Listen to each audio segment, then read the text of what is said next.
हाँ, तो लाइक हमने बोला था कि हम तीन तरीके से डील करेंगे। एक तो फंक्शन, मतलब किसी भी अलजेब्रिक जो वो स्टेटमेंट हम लिखेंगे वो तीन तरीके से लिखा जाएगा। एक फंक्शन जिसमें हम बोलते हैं कि कोई भी एक वेरिएबल जो है किसी इंडिपेंडेंट वेरिएबल पर डिपेंड करता है, विच इज जैसे एफ एक्स। कहने का मतलब है कि एक फंक्शन है, एक रिलेशन है जो हमने डिफाइन किया है with the base of x. Although हम इसको हम बहुत डिटेल में पढ़ेंगे फंक्शन को बाद में, बट अभी सिर्फ फिलहाल सिर्फ इतना ही कि ये एक तरीका है कि हम ऐसे अलजेब्रा में किसी स्टेटमेंट को लिखते हैं, दिस सजेस्ट। और इसी को कभी हम y is equal to 2x² plus 6x plus 6 लिख देंगे, तो इसको हम बोलेंगे एक्सप्रेशन। तो फंक्शन और एक्सप्रेशन ऑलमोस्ट एक ही चीज है, बट ये है कि यहाँ पे हमने y डिफाइन कर दिया कि एक y है जो x पे डिपेंडेंट है, ऐसा करके। फिर उसके बाद हमने बोला है कि इक्वेशन होगा। तो अब हम जो कल अभी फिलहाल जो है हम सिर्फ फर्स्ट ऑर्डर पे बात कर रहे थे, तो हम इक्वेशन में अगर फर्स्ट ऑर्डर की इक्वेशन की बात करो तो दो तरीके की है। जैसे फर्स्ट ऑर्डर सिंगल वेरिएबल, अभी इक्वेशन की बात करेंगे हम और फिर इन इक्वेशन की।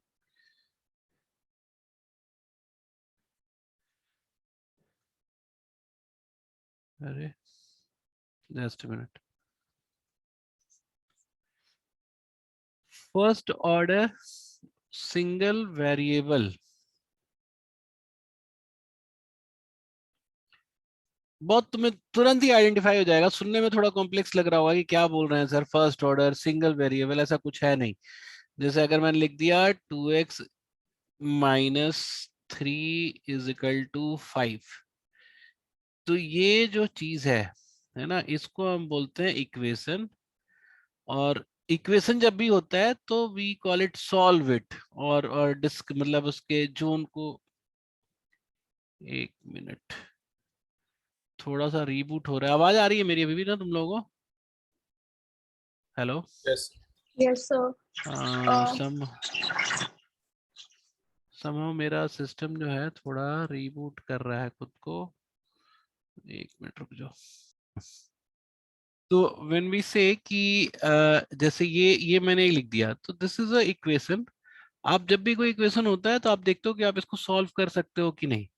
तो सॉल्व हो सकता है कि नहीं हो सकता, वो तो बाद का इशू है, हम देख लेंगे। बट इक्वेशन का मतलब जब भी आपको आए, हम सिर्फ थ्योरेटिकल फॉर्मुलाइजेशन कर रहे हैं जिससे कि आपको सारे स्टेटमेंट्स ना क्लियरली दिखने लगेंगे। सो व्हेन आई से solve this equation, what you will be getting, क्या मिलेगा तुम्हें बताओ? Values of x. क्या क्या बताओ? Values of x. हाँ, वैल्यूज नहीं, ये इस केस में वन वैल्यू ऑफ एक्स इसमें तो विच विल। एक है। हाँ, तो मतलब उसके साथ बताओ। तो here will be getting one value of x which will satisfy this entire equation. तो आप उसको लिखोगे कि भाई ये x इज इक्वल टू 4 होगा, जिसको आप इसमें डालोगे तो you will get the solution. ठीक है। फिर आपको अगर हम बोलेंगे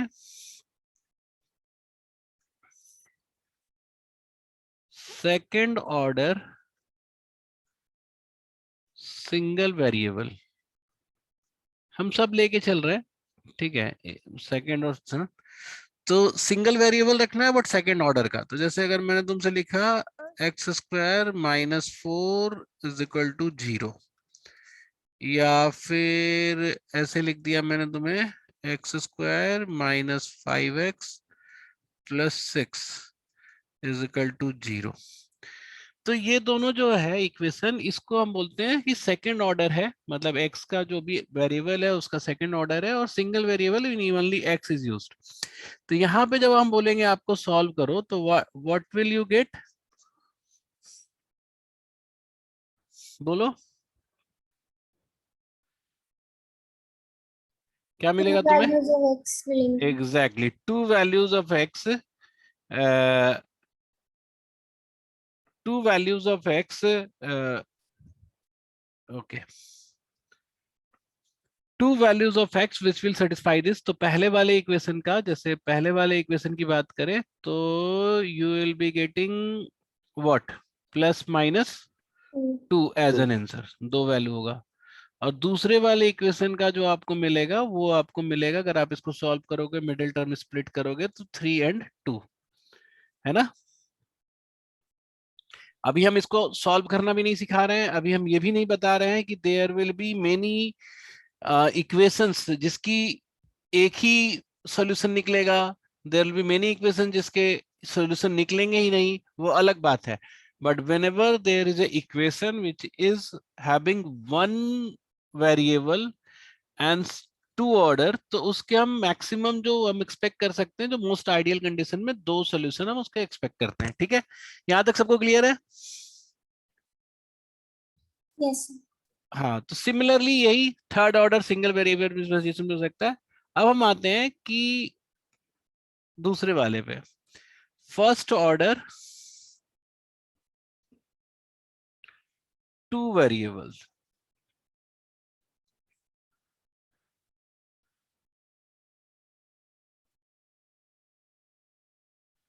फर्स्ट ऑर्डर टू वेरिएबल, इसका कोई एग्जांपल बताओ मुझे, anyone? 2x plus 5y is equals to 10. हाँ ठीक है, 2x plus 5y is equal to 10। ठीक है, ऐसा एक इक्वेशन है। अब मैं तुमको बोलूंगा इसको सॉल्व करो, तो व्हाट विल यू गेट? अगर मैं सॉल्व करूंगा तो व्हाट विल यू गेट, क्या मिलेगा आपको? बोलो, सोच समझ। Multiple values. मल्टीपल वैल्यूज बोलने से काम नहीं चलेगा, multiple pair of values, okay, है ना, क्योंकि एक्स और वाई जो है हमेशा पेयर में ही सेटिस्फाई करेंगे ना। यस, तो मल्टीपल पेयर्स मिलेंगे, है ना, और मल्टीपल भी वो इतना मल्टीपल होगा कि वो इनफाइनाइट होगा, है कि नहीं? यस, तुमने बोला, बिल्कुल सही बोला तुमने। तुमको ये, तुम ये जानते हो कि जैसे ये एक स्ट्रेट लाइन है, तो अगर हम इस स्ट्रेट लाइन को ड्रॉ करें, ठीक है, तो will be drawing it like, जैसे अगर हम y की वैल्यू निकालेंगे, x 0 रख के तो 2 आएगा, और x को 0 रख, y को 0 रख के तो 5 और 2, ये लाइन है ना, ये 0 2 है। और ये ड्रॉ करना तो तुम लोगों को सिखाया ही था, तो आप लोग दोबारा लेक्चर देख सकते हो। तो और ये तुम्हारा 5 0 है। तो ये जो लाइन है हमारी, ये जो लाइन है हमारी, इस लाइन पे पड़ने वाला कोई भी पॉइंट, चाहे ये हो, चाहे ये हो, चाहे बीच में कहीं हो, चाहे ऊपर नीचे कहीं पे भी हो, all these points will satisfy this। तो सॉल्यूशन इसका होगा all the points, और जब भी पॉइंट्स बोल रहे हैं मतलब कि एक्स वाई का pair value, all the points, जिसमें हम जिसको ऐसे लिख देते हैं एक्स आई और y i, which lies on the line।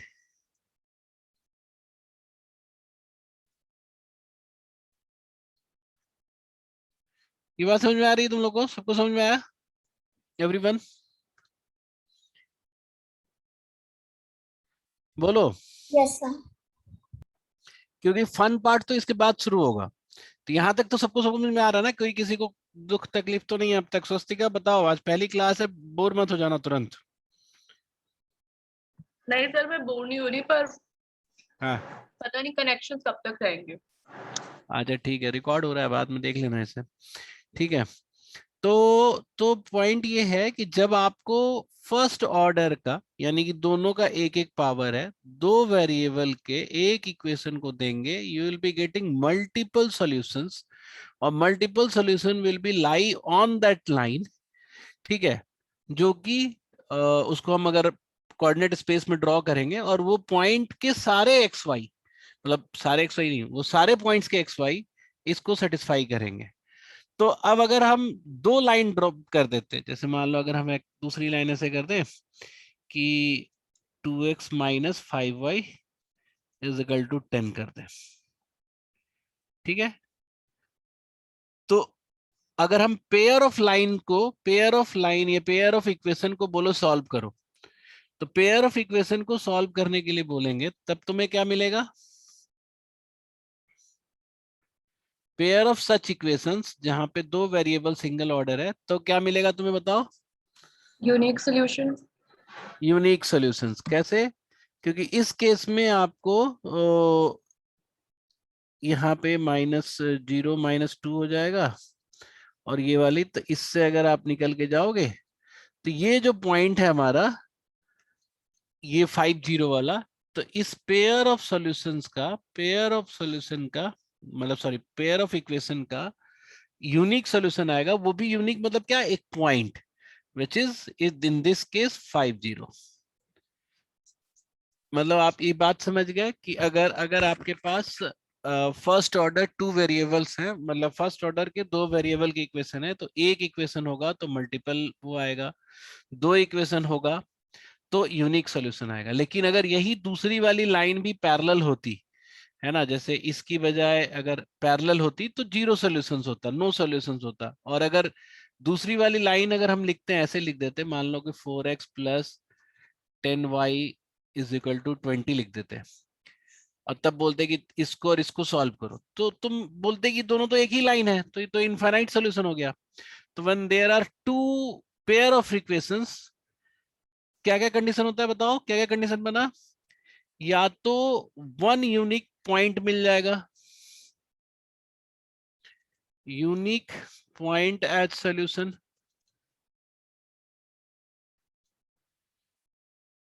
या फिर नो सॉल्यूशन। नो सॉल्यूशन का केस कब आएगा बताना? जब वो दोनों लाइन पैरेलल होंगी। ठीक है, मतलब दो लाइन जब अगर पैरेलल होगी तो नो सॉल्यूशन होगा। और इनफाइनाइट सॉल्यूशन कब होगा? जब कोइंसाइड करेगी, कोइंसाइड करेगी, जब दोनों लाइन सेम ही है। इसके अलावा और कोई कंडीशन ही नहीं होता है।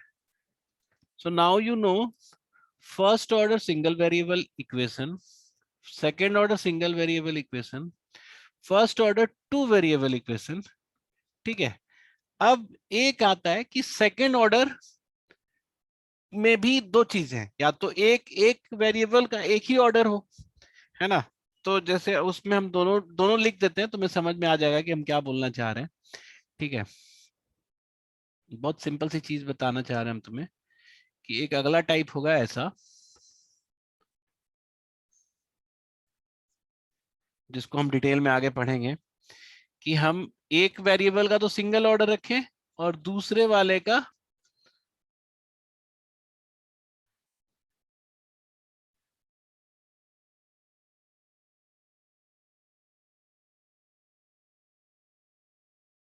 एक मिनट,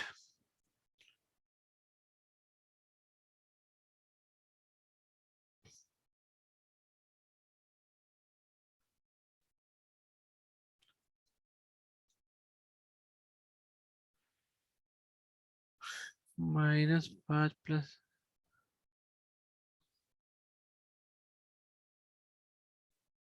मान लो कि ऐसा हमने एक डाल दिया इक्वेशन। तो इसमें देख रहे हो, ये एक इक्वेशन है जिसमें एक वेरिएबल जो है y, वो तो सिंगल है, मतलब उसमें कोई सिंगल ऑर्डर है। जो सेकंड है वो x² वाला, वो तुम्हारा सेकंड ऑर्डर का है। और या तो कभी कभी ऐसा हो सकता है कि y का भी सेकंड ऑर्डर हो, जैसे ऐसा भी हो सकता है। तो ये दोनों अलग अलग तरीके के केसेस निकल के आते हैं सामने, हम इसको बाद में पढ़ेंगे। ठीक है, ये याद रखना कि ये दोनों चीजों को हम लोग बाद में समझने की कोशिश करेंगे। सो नाउ मैंने तुम्हें इक्वेशंस बता दिया, जितने भी पोटेंशियल इक्वेशंस होते हैं। अब चलते हैं हम इन इक्वेशंस पे, और देखते हैं कि वहां पे when there is an inequation, तो व्हाट डू वी एक्सपेक्ट, क्या एक्सपेक्ट करते हैं हम इन इक्वेशन से।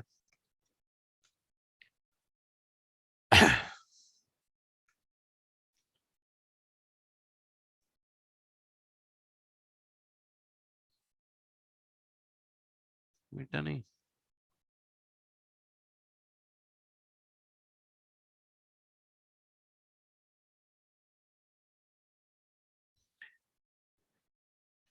हाँ,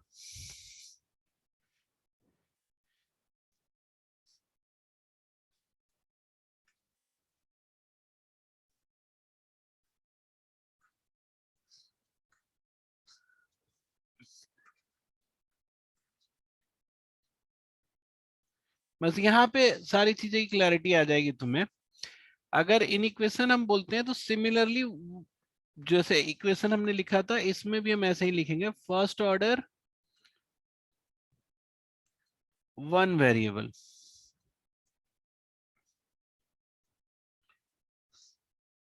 और मैंने अगर तुमसे बोला कि 2x माइनस 3 ग्रेटर देन 5, ऐसा लिखते हम, या फिर 2x माइनस 3 लेस देन 5 लिख दें हम, या फिर इक्वलिटी की साइन भी लगा दें हम, इक्वेशन के साथ लिख दें, किसी भी तरीके से लिख सकते हैं। तो अगर मैं तुम्हें बोलूं कि इसको सॉल्व करो, है ना, इन इक्वेशन को सॉल्व करो, so what will you get after solving this in equation, what will you get? बोलना जरा सा। So we'll get the range of x. हाँ, मतलब we will get all the values of x, which is basically range. We'll get all the values of x which will satisfy this. तो आप x को कैसे represent करोगे? मान लो कि अगर हमें वैल्यू मिलने लगी तो हम इसको, जैसे मान लो कि अगर ऐसे देखना चाहें, इसको सॉल्व करना चाहें, तो इन इक्वेशन सॉल्व करने का तरीका इक्वेशन जैसा ही होता है। बस एक चीज आपको ध्यान रखनी होती है कि जैसे मान लो कि हम 2x इज इक्वल टू 5 है, तो हम क्या करते हैं, 2 को इधर ले आते हैं, 5/2 कर देते हैं। अगर minus 2x is equal to 5 है तो हम क्या करते हैं, फिर से -2 को इधर ले आते हैं, तो ऐसा लिख देते हैं। बस आपको ये ध्यान रखना है कि इन इक्वेशन में जब भी आप डिवीजन या मल्टीप्लिकेशन को अपोजिट साइड में ले जा रहे हो तो साइन चेंज करना पड़ता है बीच का। तो जैसे मान लो अगर मैंने बोल दिया कि 2x ग्रेटर देन 5 है, तब तो ये पॉजिटिव वैल्यू, जैसे +2 को आप लेके जा रहे हो इस साइड, तब तो कोई दिक्कत नहीं है, आप सीधा लेके जाओ। लेकिन अगर -2x ग्रेटर देन 5 है, तो इस केस में अगर आप -2 को इस साइड लेके जाना चाहते हो तो आपको साइन को चेंज कर देना पड़ता है, और 5/2 माइनस तो रहेगा ही रहेगा, मतलब लेके आना है वैसे ही जैसे इक्वेशन में लेके आ रहे हो, बस साइन चेंज कर दे रहे हो। ये बात समझ में आ गई? तो जब भी कोई डिवीजन या मल्टीप्लिकेशन को दूसरे साइड में लेके जाना है, तो अगर निगेटिव है तो आपको साइन चेंज कर देना है। बाकी तुमको इन इक्वेशन को सॉल्व करने का तरीका बिल्कुल इक्वेशन जैसा होता है ना। कुछ कोई भी इन इक्वेशन तुम आराम से सॉल्व कर सकते हो। जैसे मान लो अगर हम इस इन इक्वेशन की बात करें, इस वाले की, तो अगर हम इसको 2x, अब -3 को लेके जाना है तब तो कुछ सोचना ही नहीं है, क्योंकि प्लस या माइनस में कोई प्रॉब्लम नहीं है ना। फिर आपको ऐसे लिख दिया, फिर आप ये 2 भी इधर आ जाएगा आराम से, तो ये 4 हो गया। तो ये जो value I, what does this mean, कि 4 से बड़ी कोई भी वैल्यू जो है इसको सेटिस्फाई करेगी। तो इसको अब रिप्रेजेंट करना है तो दो तरीका से रिप्रेजेंट किया जा सकता है। हम या तो 4 से बड़ा x और लेस देन इंफिनिटी कर दें, ठीक है, या फिर इसको ऐसे लिख दें, ओपन ब्रैकेट में 4 से बड़ा और इंफिनिटी। चूंकि ये बड़ा है, 4 से बड़ा, इसलिए हमने ओपन रखा है। अगर ये इक्वलिटी के साथ रहता, जैसे ऐसे रहता, तो हम क्लोज ब्रैकेट में लिखते हैं। इन्फिनिटी के साथ कोई भी इक्वल टू नहीं हो सकता है, इसलिए हम इन्फिनिटी के साथ हमेशा ओपन ब्रैकेट रखते हैं। तो एक तो तरीका हुआ ये रिप्रेजेंट करने का, एक तरीका हुआ ये रिप्रेजेंट करने का, एक तो तरीका ये भी है रिप्रेजेंट करने का, और एक तरीका है इसको रिप्रेजेंट करने का नंबर लाइन पे। जैसे ये 0 हो गया, ये x का लाइन है, यहाँ पे आप ले लीजिए 4, यहाँ पे एक डॉट डालिए, लेकिन इसको कलर मत कीजिए, क्यों? क्योंकि 4 नहीं लेना है, और इससे आगे को ऐसे लाइन ड्रॉ कर दीजिए।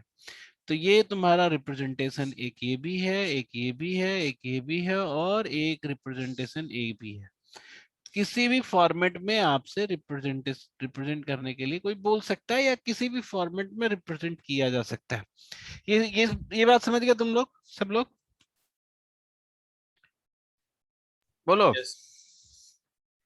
तो अब जो है, किसी भी इन इक्वेशन को आप आराम से सॉल्व कर सकते हो, बस आगे पीछे करते जाना है। अब मैंने जब तुम्हें बताया है कि -2x ग्रेटर देन 5 है, अगर इसको -2 को इधर ले तो लेस देन -5/2 करना पड़ता है, मतलब साइन को चेंज कर देना पड़ता है। ऐसा क्यों करना पड़ता है बताओ? बोलो, कोई कोई आदमी इसका रीजन दे सकता है?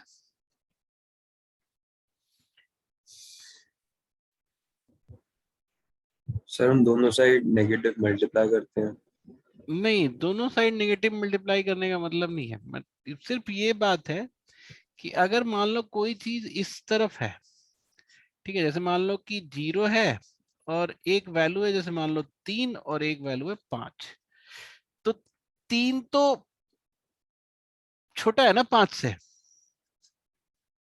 है कि नहीं? Yes, sir.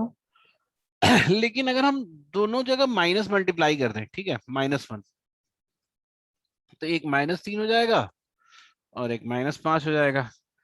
लेकिन अब उस केस में विल वी से कि -3 जो है वो छोटा है -5 से? No, sir. नहीं ना, यहाँ पे तो साइन चेंज हो जाएगा क्योंकि ये तो इधर की तरफ बड़ा होता है, हमेशा राइट साइड में बड़ा होता है। तो ये अगर -1 से मल्टीप्लाई कर रहे हैं दोनों साइड तो हमें -3 को बड़ा करना पड़ेगा, इसी वजह से वो साइन चेंज होता है। ठीक है, ये बात समझ में आ गई सबको? बोलो। Yes. Yes, sir. तो अब जो है इन इक्वेशन की बात तुम्हें समझ में आई। अब तक जो हम बात कर रहे थे वो सिर्फ हम कह रहे थे फर्स्ट ऑर्डर वन वेरिएबल। इसको सॉल्व करने के लिए कभी कभी आपको डिफरेंट डिफरेंट तरीका यूज करना पड़ता है। तो आप जब इसके एक्सरसाइज से सॉल्व करके क्वेश्चंस निकालोगे तब हम उसके हिसाब से तरीका बताएंगे अलग अलग सब लोगों को। फर्स्ट एक्सरसाइज एक बार दोबारा से ग्रुप में डाल दो, है ना?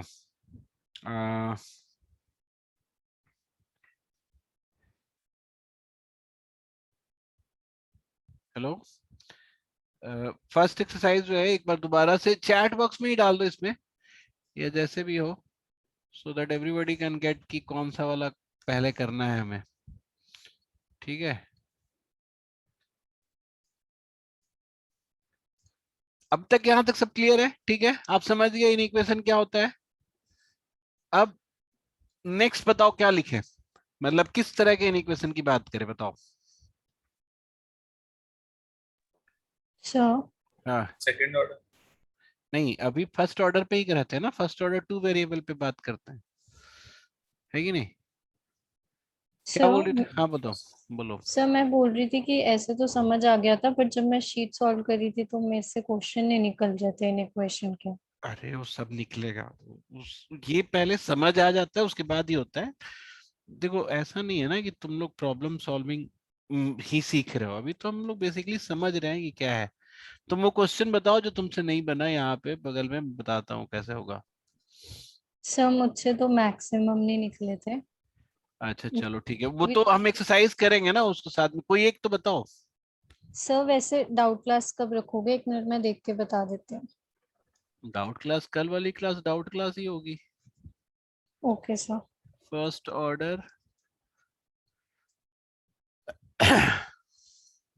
टू वेरिएबल,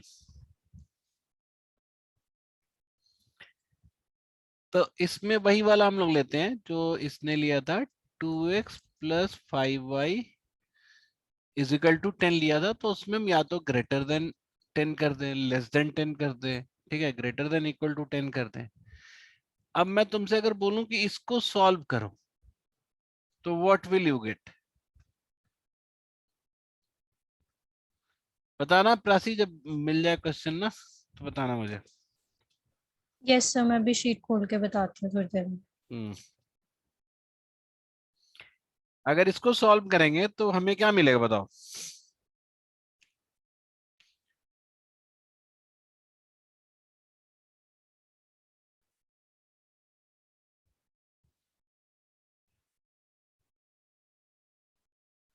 कोई, एनीवन?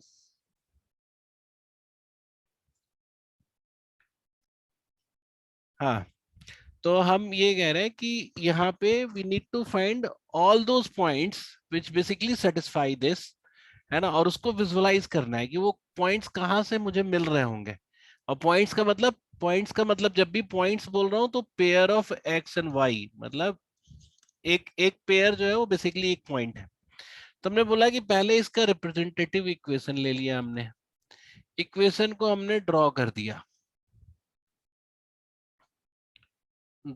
दिया, एक हमारा ये 0 2 है और ये हमारा 5 0 है, एंड ये जो लाइन है वो इससे गुजरती है, ठीक है। This line is 2x + 5y, और दिस लाइन कहने का मतलब क्या है कि इस लाइन के सारे पॉइंट इस इक्वलिटी को सेटिस्फाई करते हैं, चाहे 0 2 ले या 5। अब तुम देखोगे ना कि ये लाइन जो है वो बेसिकली दो पार्ट में बांटती है जोन को, एक एक तुम्हारा पहला जोन ये है और एक ये दूसरा जोन है, ठीक है। तुम दूसरे जोन का कोई भी एक पॉइंट बताओ तो, एनी पॉइंट।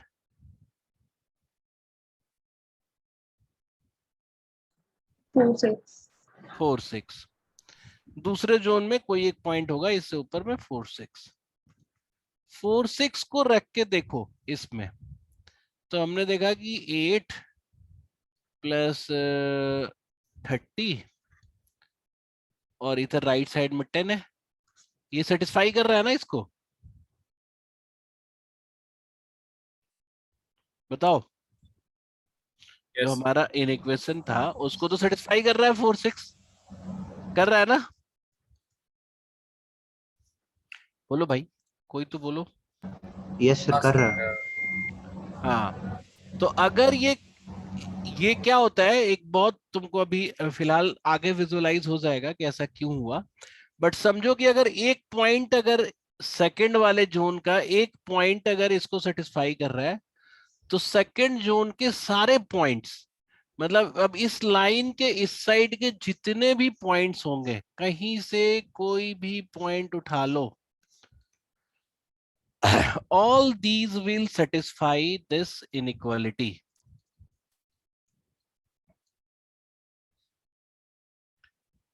और उसके हिसाब से अगर हम नीचे वाला, मतलब इधर के वाले सारे पॉइंट्स को उठा लें,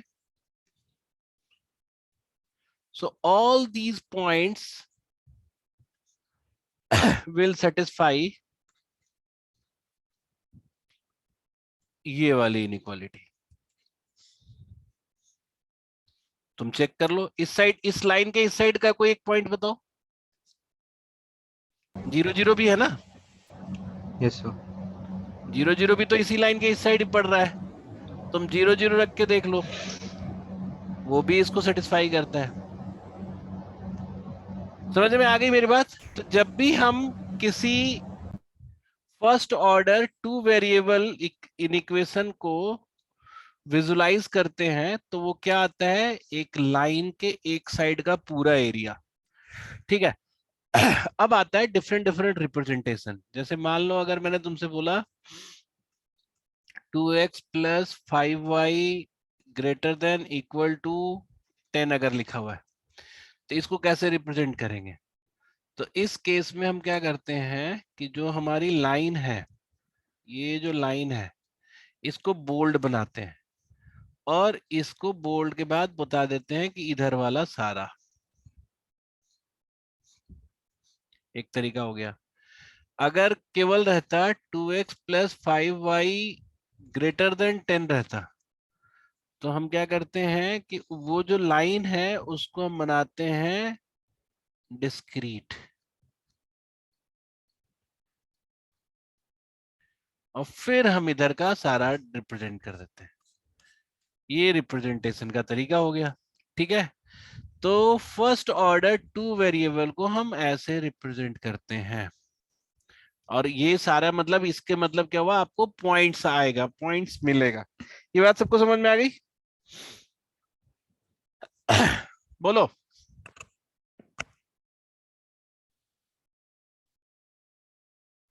एनीवन? Yes, sir. ठीक है, तो ये इसको अब एक्सरसाइज जब तुम करोगे तो यू विल फाइंड कि इसका मल्टीपल एप्लीकेशंस हैं, ठीक है, इस सेम चीज का, और ये बहुत यूज होता है प्रॉब्लम सॉल्विंग में। तो किसी भी लाइन, कोई भी लाइन जो है ना, वो लोग तुमको बचपन में याद कराते होंगे, उसे याद करने की जरूरत नहीं है कि ओरिजिन की तरफ है तो लेस देन वाला, ओरिजिन के बाहर है तो ग्रेटर देन वाला, ऐसा नहीं करने की जरूरत है। You just take one point and check, है ना। एक रीजन आपको एक पॉइंट मिल गया इस साइड वाला ग्रेटर देन वाला, तो सारे इस साइड वाले ग्रेटर देन होंगे। तो इस साइड वाला अगर मिल गया एक लेस देन वाला, तो सारे इस साइड वाले लेस देन होंगे, ठीक है। So next time when I will write somewhere कि मान लो अगर तुमने ऐसा लिख दिया, मैंने ऐसा लिख दिया, तो तुम सॉरी, ये ग्रेटर देन 12, इससे तुमको क्या पता चलेगा कि इसका सॉल्यूशन जो है वो इनफाइनाइट सॉल्यूशन है। लेकिन वो जो इनफाइनाइट सॉल्यूशन है वो how does we see it, as a zone, है ना, zone of one side of a line. Zone का मतलब पॉइंट्स ऑफ, मतलब points of all the points of this zone.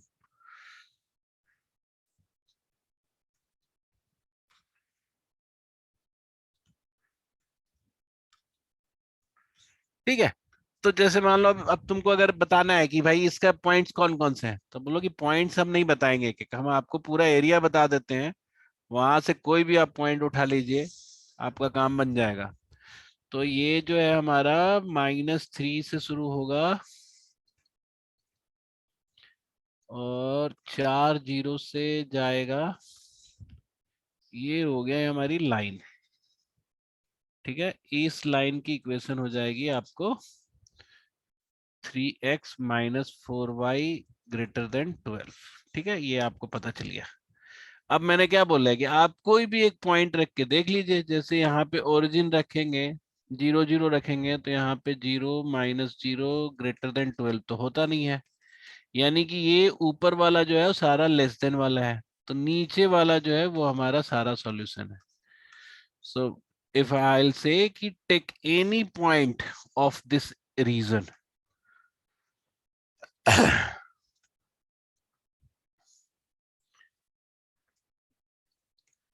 of this reason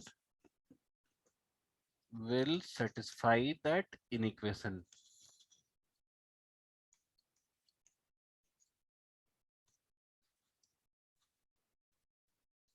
ठीक है, याद क्लियर है सबको? बोलो।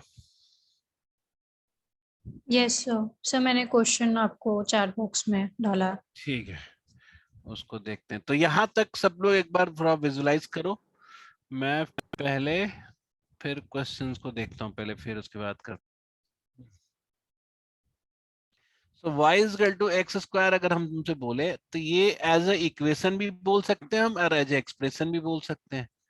इक्वेशन का मतलब वो सारी वैल्यूज एक्स वाई की जो इसको सेटिस्फाई करती है, और एज एन एक्सप्रेशन भी बोल सकते हैं कि y जो है वो एक्सप्रेस्ड है विथ रिस्पेक्ट टू x, ठीक है। तो अगर आप इस, चूंकि बहुत सारी वैल्यू है, तो कैसे रिप्रेजेंट करते हैं, तो हम बोलते हैं क्या कि हम पहले एक, आपको पता है कि जब भी कोई इंडिपेंडेंट वेरिएबल होता है उसको हॉरिजॉन्टल एक्सिस पे रखते हैं x, और y जो है, y की वैल्यू जो है, अगर x 0 है तो y की वैल्यू 0 होगी, x -1 है तब भी y की वैल्यू 1 होगी, x 1 है तब भी y की वैल्यू 1 होगी, x 2 है तो y की वैल्यू 4 होगी, x -2 है तो y की वैल्यू भी 4 होगी। इस तरह से एक पैराबोला सा डेवलप हो जाएगा आपका यहाँ पे।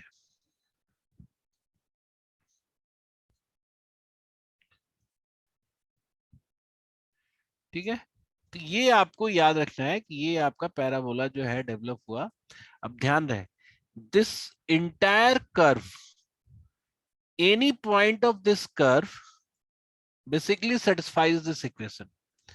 सो अगर हम यहाँ पे कोई पॉइंट लेते हैं जो -3 के ऊपर है, तो y की वैल्यू जो होगी वो पक्का सॉरी +3 के ऊपर है, इधर तो +3 होता है ना, तो y की वैल्यू 9 होगा। तो यानी कि अगर हम यहाँ पे इस पॉइंट को देखेंगे तो ये पॉइंट क्या है, x का 3 y का 9। ठीक है, अगर हम इस पॉइंट को देखेंगे तो क्या है, x का 2 y का 4। तो इसी सेट में कोई भी होगा, तो जैसे मान लो अगर मैं तुमसे बोलूं कि क्या -4 16 ये इस कर्व पे लाई करेगा, बोलो। Yes sir. यस, और ये ऊपर जाके लाई करेगा। तो ये जो कर्व है वो बेसिकली इस एक्सप्रेशन का कर्व है। ठीक है, विच सेज कि y = x²। ठीक है, अब इसी पे हम जितना भी क्वाड्रेटिक के वो हो सकते हैं, क्वाड्रेटिक मतलब कि सेकंड ऑर्डर की जितनी भी चीजें हो सकती है हम वहां लाने की कोशिश करेंगे। फिलहाल तुमको हम यहीं पे इंट्रोड्यूस कर देते हैं, है ना, यहीं पे इंट्रोड्यूस कर देते हैं कि इफ आई विल से y > x², तो ये एक हो गया इनइक्वेशन।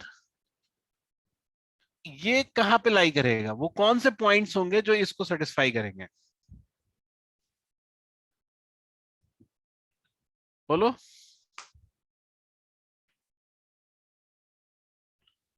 वो कौन से पॉइंट्स होंगे जो इसको सेटिस्फाई करेंगे, इधर के ऊपर का कोई भी पॉइंट ले लो,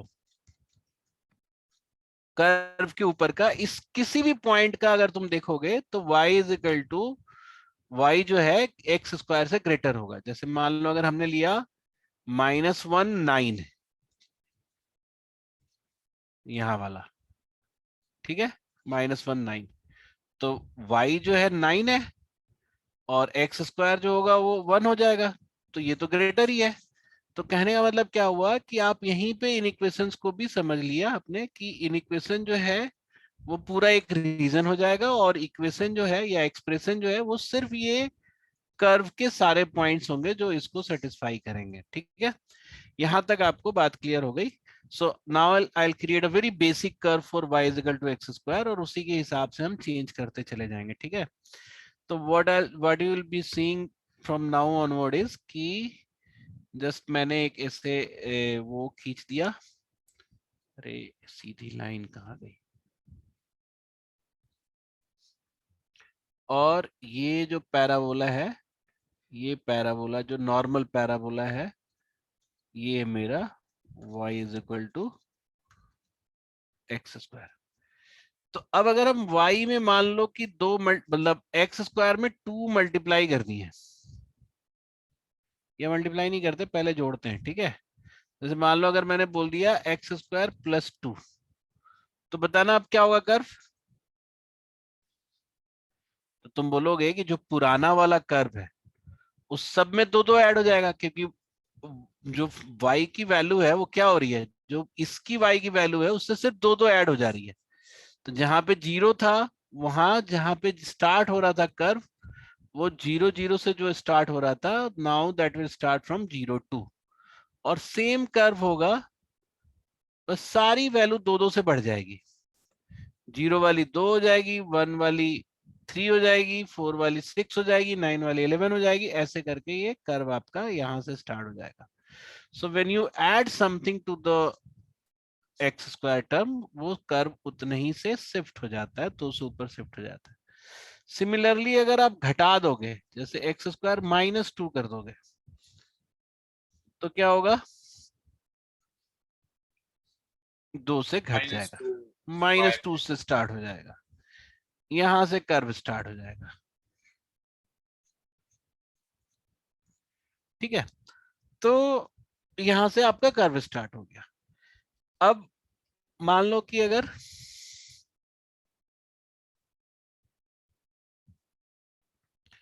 कुछ मल्टीप्लाई कर दिए, जैसे 2x² कर दिए, तो 2x² में क्या होगा तुम सोचो। जैसे मान लो कि अगर हम पहले जो ड्रॉ कर रहे थे, x जो है था 0, तो y की वैल्यू तो 0 ही आएगी। x अगर 1 है तो पहले y की वैल्यू 1 आ रही थी, लेकिन अभी 1 × 2 आ जाएगी। y की वैल्यू -1 था तो अभी 1 आ रहा था, 1 इंटू 2 आ रहा था। फिर अगर x की वैल्यू 2 थी तो पहले y स्क्वायर के लिए 4 हो रहा था, अभी 2 और मल्टीप्लाई हो जाएगा तो 8 हो जाएगा। तो ये क्या हो रहा है कि डबल होता जा रहा है, मतलब सारी वैल्यू जो है वो डबल होती जा रही है, बस जीरो वाला तो जीरो ही रहेगा।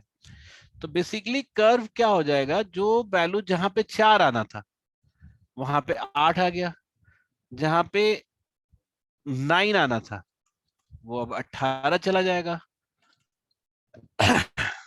देख रहे हो ना? तो क्या होगा कि जो कर्व मेरा नॉर्मल कर्व था ऐसा, ये मेरा नॉर्मल कर्व था y is equal to x square का, ये जो कर्व होगा ये श्रिंक हो जाएगा, श्रिंक हो जाएगा, लेकिन स्टार्ट सेम जगह से होगी। तो ये जो हो जाएगा ये हमारा y is equal to 2x square का हो जाएगा। क्यों? क्योंकि जहां 1 था यहाँ 2 हो जाएगा, जहां पे 2 पे 4 था हमारा तो वहां 8 हो जाएगा, तो श्रिंक हो जाएगा। तो जब भी कोई कर्व जो है, अगर हम जब भी एक्स स्क्वायर का कोई पॉजिटिव मल्टीप्लायर होगा, पॉजिटिव मल्टीप्लायर कहने हैं मतलब कि मतलब पॉजिटिव कहने ग्रेटर देन 1 वाला मल्टीप्लायर होगा तो कर्व श्रिंक होगा। अच्छा, एक चीज और यहाँ पे हम इंट्रोड्यूस कर दें, यहीं पे लगे हाथ, कि अगर यही नेगेटिव वैल्यू होती, जैसे y इज नेगेटिव नहीं, y is equal to minus x square होता, तो इसका मतलब कि सारी वैल्यूज जो होती वो तो 0 1 -1 2 -2 3 -3, तो इस बार क्या होता, y की सारी वैल्यू नेगेटिव आती, जैसे -1 -1 -4 -4 -9 -9 ऐसे चलता। तो ये कर्व क्या हो जाता है, बेसिकली कर्व जो आपका है वो सेम जो ऊपर वाला कर्व है वो माइनस हो जाता है, तो वो माइनस होके वो इन्वर्ट हो जाएगा। तो जब भी कोई नेगेटिव मल्टीप्लायर है एक्स स्क्वायर का तो इन्वर्टेड कर्व आपको विजुअलाइज होता है। ठीक है,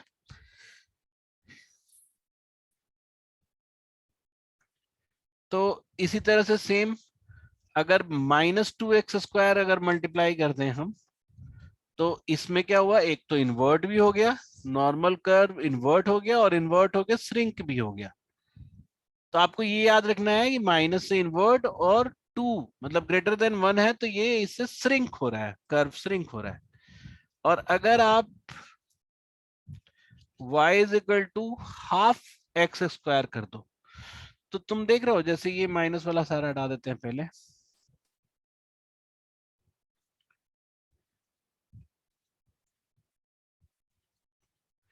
तो ये भी हाफ हो जाएगा, ये भी हाफ हो जाएगा, ये भी हाफ हो जाएगा, ये भी हाफ, सिमिलरली सारी वैल्यूज हाफ हो जाएंगी। तो जो कर्व हमारा ऐसे नॉर्मल बन रहा था, जैसे देखो ये हमारा नॉर्मल कर्व था, ये नॉर्मल कर्व था, सारी वैल्यू आधी हो जाएंगी, तो सारी आधी करते चले जाओ।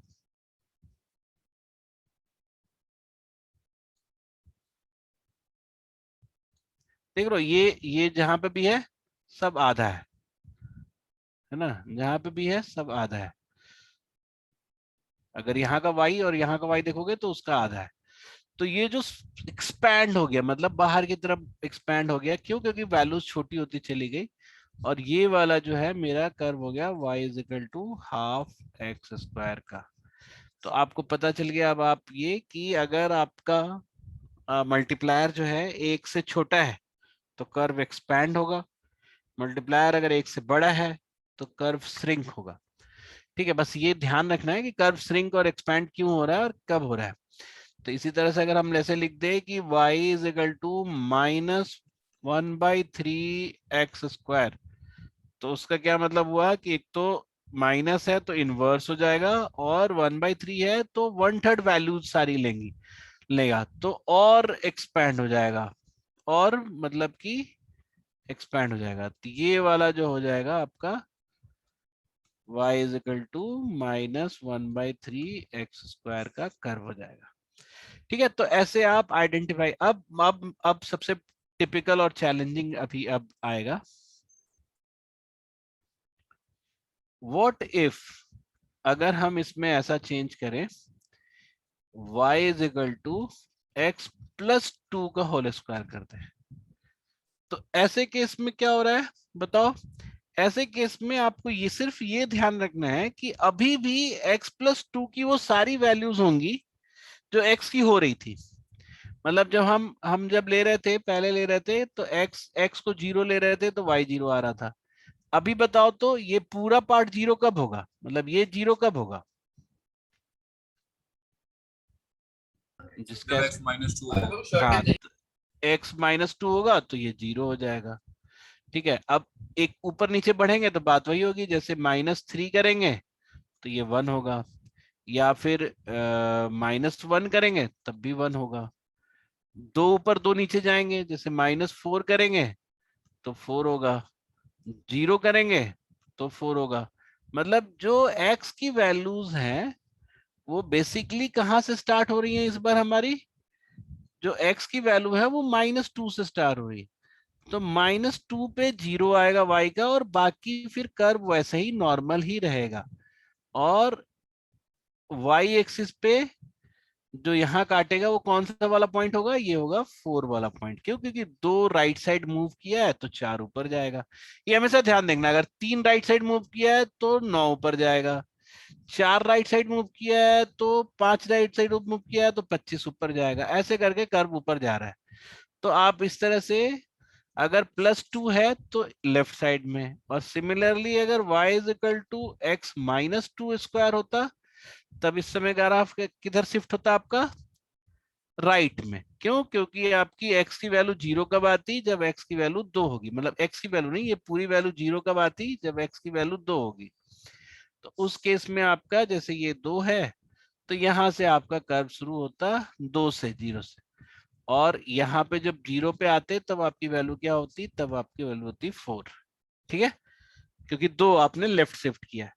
तो जैसे लेफ्ट राइट शिफ्ट करते हो तो हाइट तो उसके स्क्वायर में बढ़ता जाता है ऊपर। ठीक है, तो अब तुम समझ लो कि अब एक तुम्हारे पास वो हो गया कि अब इतने चेंज से ज्यादा आप चेंज कर ही नहीं सकते क्वाड्रेटिक के फॉर्मेट में। तो जैसे मान लो कि मैंने लिख दिया, एक एक सब को मिला के मैंने लिख दिया। जैसे मैंने लिख दिया y is equal to 2x-5 का स्क्वायर +3। ठीक है, देखो इसमें सारे तरह के चेंज अकोमोडेट कर दिए। और मैं तुमसे बोला कि इसको ड्रॉ करो। ठीक है, तो इसको ड्रॉ करने का तरीका क्या है? तो आप बोलोगे कि सर जो आपका क्या है, पहले कर्व जो है +5 से शुरू होगा, क्योंकि -5 है तो +5 से शुरू हो गया। फिर ये डबल हुआ है यानी कि श्रिंक होगा, क्योंकि ये मल्टीप्लायर है ना तो श्रिंक करेगा। और +3 यानी ऊपर भी जाएगा कर्व, क्योंकि +3 से कर्व ऊपर की तरफ शिफ्ट होता है। तो यहाँ पे मान लो कि ये तुम्हारा 3 वाला पॉइंट है y एक्सिस का, तो 3 वाले से शुरू होगा और यहाँ पे श्रिंक होगा थोड़ा। तो ये हमारा जो है ये कर्व है। सो नाउ एनी क्वाड्रेटिक जो इक्वेशन है वो इसी फॉर्मेट में होगा कहीं ना कहीं। तो अब आप किसी भी क्वाड्रेटिक इक्वेशन एक्सप्रेशन को आप इस फॉर्मेट में लिख सकते हो। जैसे मान लो, बहुत सिंपल तरीका होता है कन्वर्ट करने का, अगर आप उसको बदलना चाहो तो। जैसे मान लो कि हमारे पास एक क्वाड्रेटिक एक्सप्रेशन दे रखा है ऐसे, 2x² -10x +3 ऐसा अगर दे रखा है। अब हमसे कोई बोला कि आप इसको ड्रॉ करके दिखाइए, है ना? आप तब से तो अपने हिसाब से देख रहे थे, तो इसको ड्रॉप करने के लिए क्या करेंगे? हम पहले उसी तरीके में बदल लेंगे। कैसे बदल लेंगे? तो आप 2 कॉमन ले लो तो यहाँ बच जाएगा x² -5x।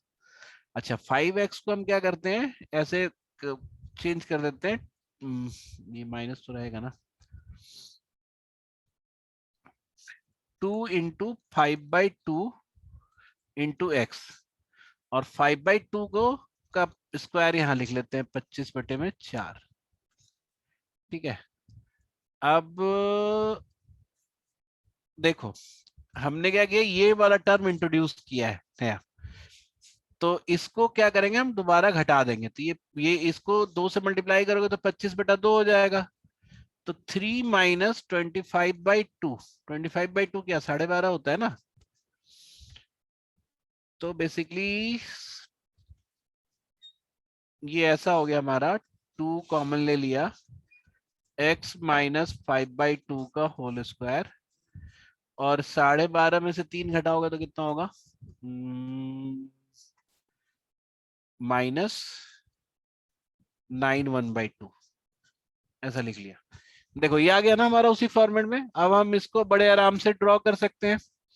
कैसे ड्रॉ कर सकते हैं, हम बोलेंगे फिर वही उसी तरीके से कि 5/2 से स्टार्ट करेंगे, 5/2 मतलब 2.5 से स्टार्ट करेंगे, माइनस माइनस में 9.5 चला गया है तो माइनस नीचे चल के यहाँ से स्टार्ट करेंगे, ठीक है। और ये डबल है तो श्रिंक हुआ है, तो ये ऐसा करके कुछ करवाएगा, ठीक है।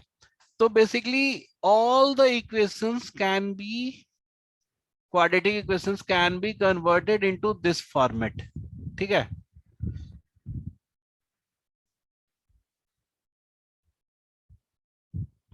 सारे इक्वेशंस को हम इस फॉर्मेट में चेंज कर सकते हैं, ठीक है। ये हुआ, आज के लिए इतना ही है, ठीक है। तुम लोग इसको एक बार प्लीज और अच्छे से देख लो, ठीक है, और कुछ एक्सरसाइज करना शुरू करो, सो दैट नेक्स्ट क्लास में इस पे कंफर्मिटी दिया जा सके। ये चेंज करना आ जाएगा सबको? Yes.